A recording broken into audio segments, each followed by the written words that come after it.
কান্না নয়, দোয়া নয়, মোনাজাত নয়, মুচকি হেসে সেলফি তুলছেন তারা।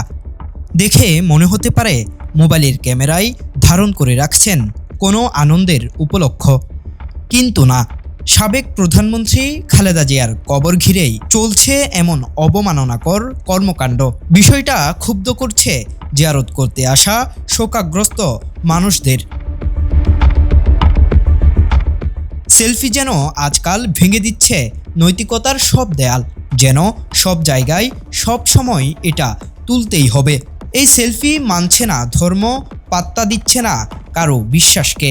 এই সেলফির আক্রমণ থেকে রক্ষা পাচ্ছে না প্রয়াত রাষ্ট্রপতি জিয়াউর রহমান ও সাবেক প্রধানমন্ত্রী খালেদা জিয়ার কবর।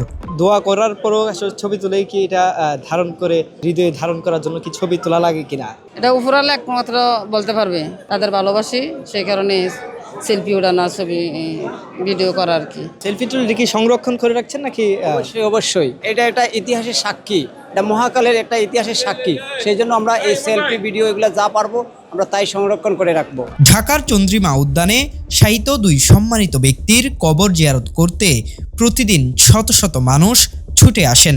শোকাতুর হৃদয়ে তাদের কেউ যখন চোখের পানি ফেলছেন, ঠিক তখনই একদল মানুষ শোক তো দূরের কথা, মুচকি হেসে সেলফি তোলার কসরত করেন।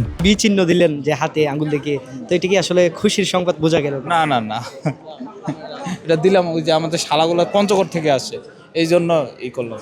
আপনারা যারা সেলফি নিতে এসেছেন, এটার উদ্দেশ্যটা কি আসলে? না, এখানে যে আসলাম তা একটু মানে স্মৃতিচারণ করে রাখার জন্য, এই জন্য আর কি। যেখানে আত্মিক শান্তি আর দোয়ার পরিবেশ থাকার কথা, সেখানে স্মৃতির দোহাই দিয়ে স্মার্টফোনের ফ্ল্যাশ আর কৃত্রিম হাসি সেই গাম্ভীর্যকে নষ্ট করছে। লুক দেখানো প্রচার করতে হাসি মুখে সেলফি কিংবা ভি চিহ্ন দেখানোতেও পিছিয়ে নেই তারা।